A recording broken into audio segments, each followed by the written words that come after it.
नमस्कार, news nation digital के हमारे इस खास एपिसोड खबर है दुनिया की में आपका स्वागत है। मैं हूं सुमित कुमार दुबे। अमेरिका और उसके पड़ोसी मुल्क वेनेजुएला के बीच तनाव लगातार बढ़ता जा रहा है। अमेरिका ने वेनेजुएला की आर्थिक नाकेबंदी बढ़ा दी है और उसके तेल के टैंकर्स को जब्त किया जा रहा है। इसी बीच वेनेजुएला के दोस्त और अमेरिका के दुश्मन रशिया और चाइना खुलकर वेनेजुएला के प्रेसिडेंट मादुरो के समर्थन में आ गए हैं। ट्रंप ने वेनेजुएला के प्रेसिडेंट मादुरो पर दबाव बढ़ाया है। ट्रंप ने मादुरो को सत्ता छोड़ने की सलाह भी दी है और चेतावनी दी है कि अगर वो सख्त रुख अपनाएंगे तो ये उनका आखिरी मौका होगा। रूस और चीन जैसे बड़े देशों ने वेनेजुएला का साथ दिया है, जिससे मसला अब इंटरनेशनल स्तर पर और ज्यादा जटिल हो गया है। अमेरिका वेनेजुएला का तनाव कोई नया नहीं है, लेकिन हाल के महीनों में ये काफी तेज हुआ है। अमेरिका का आरोप है कि वेनेजुएला की सरकार जो तेल बेचती है उसके पैसे से ड्रग तस्करी, मानव तस्करी, हत्या और अपहरण जैसे अपराधों को बढ़ावा दिया जा रहा है। ट्रंप सरकार ने वेनेजुएला को एक विदेशी आतंकवादी संगठन के रूप में घोषित तक कर दिया है, जिसके चलते अमेरिका ने वेनेजुएला के तेल के टैंकर्स पर नजर रखना और उन्हें जब्त करना शुरू कर दिया है। पिछले हफ्ते ट्रंप ने सभी प्रतिबंधित तेल के टैंकरों पर नाकेबंदी का ऐलान किया था जो वेनेजुएला से आ या जा रहे थे। इस नाकेबंदी के तहत अमेरिकी फौज ने कैरिबियन सागर में 2 तेल टैंकर्स को जब्त भी किया। इसमें से एक टैंकर शनिवार को पकड़ा गया जो खाली था, लेकिन वेनेजुएला की डार्क फ्लीट का हिस्सा था। डार्क फ्लीट उन जहाजों का एक ग्रुप होता है जो अमेरिकी पाबंदियों से बचने के लिए इस्तेमाल की जाती है।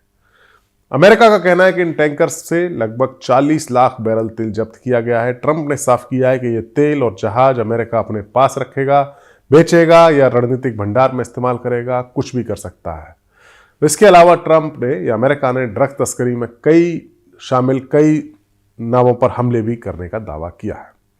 सितंबर से लेकर अब तक पैसिफिक महासागर में, प्रशांत महासागर और कैरिबियन सी में 24 से ज्यादा हमले हुए हैं, जिसमें 100 से ज्यादा लोग मारे गए। इनमें कुछ मछुआरे भी थे, लेकिन अमेरिका का दावा है कि नावें ड्रग्स ले जा रही थी। हाल ही में सोमवार को एक और हमला हुआ जिसमें एक व्यक्ति की मौत हो गई। ट्रंप ने अब जमीन पर भी ऐसे हमले करने की योजना बनाई है। उन्होंने कहा है कि अगर ड्रग तस्कर जमीन से आएंगे तो उन्हें वहां भी नहीं बख्शा जाएगा। इन एक्शन से वेनेजुएला की इकोनॉमी पर गहरा असर पड़ रहा है।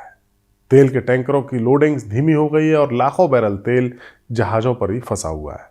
वेनेजुएला के बंदरगाहों पर जहाज सिर्फ घरेलू रूट पर ही चल रहे हैं, इंटरनेशनल रूट पर नहीं चल रहे, जिससे इंटरनेशनल व्यापार लगभग ठप हो गया है।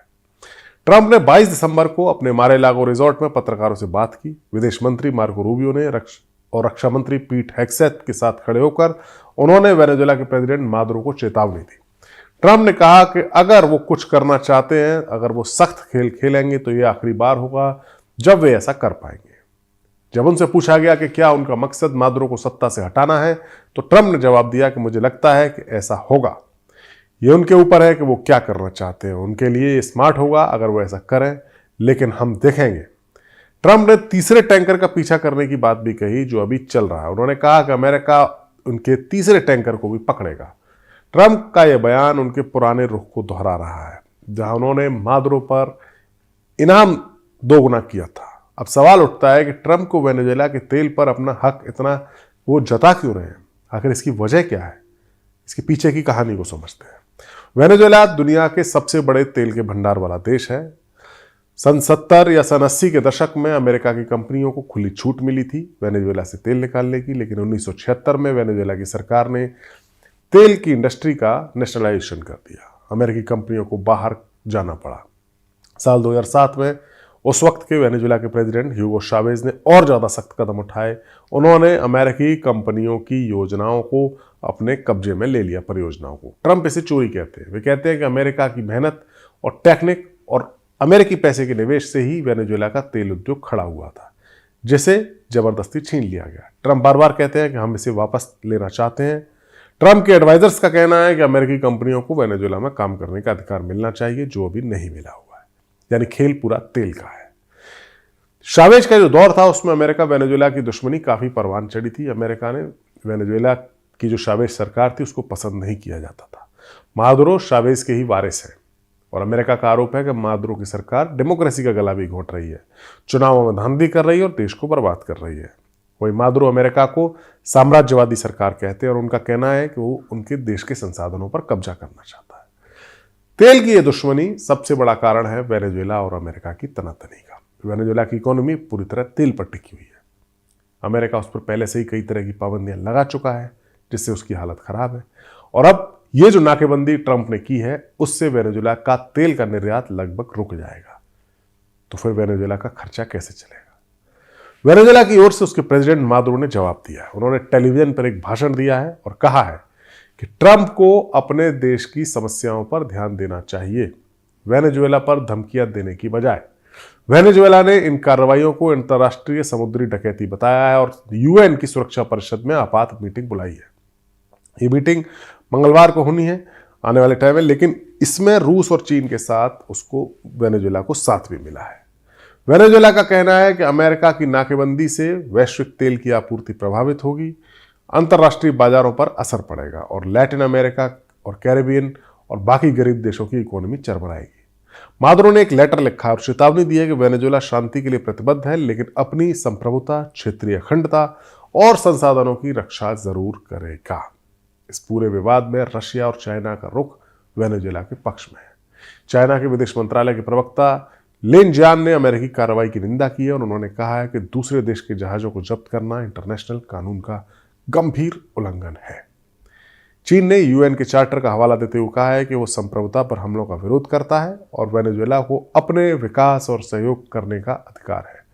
चीन ने सभी एकतरफा और अवैध पाबंदियों का विरोध किया। इसी तरह रशिया के विदेश मंत्री सर्गेई लैवरोव ने वेनेजुएला के विदेश मंत्री इवान गिल से भी बात की है। दोनों ने कैरिबियन सी में बढ़ती अमेरिका की कार्रवाई पर गहरी चिंता जताई है।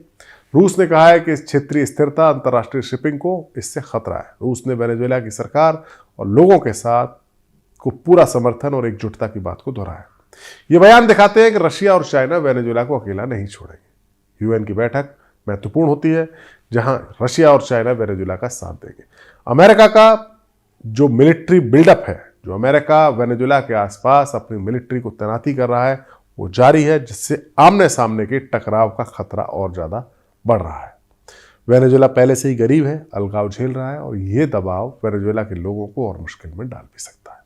लेकिन मादुरो का कहना है कि वो अपनी गरिमा नहीं छोड़ेंगे। पूरी दुनिया की नजरें इस बात पर है कि ट्रंप का दबाव कामयाब होगा या रूस और चीन का समर्थन वेनेजुएला को बचा लेगा।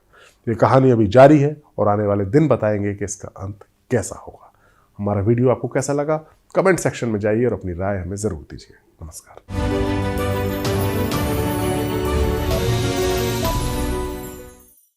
आपके मोबाइल पर तुरंत आएगी ब्रेकिंग न्यूज। स्क्रीन पर सबसे पहले दिखेगी बड़ी खबर।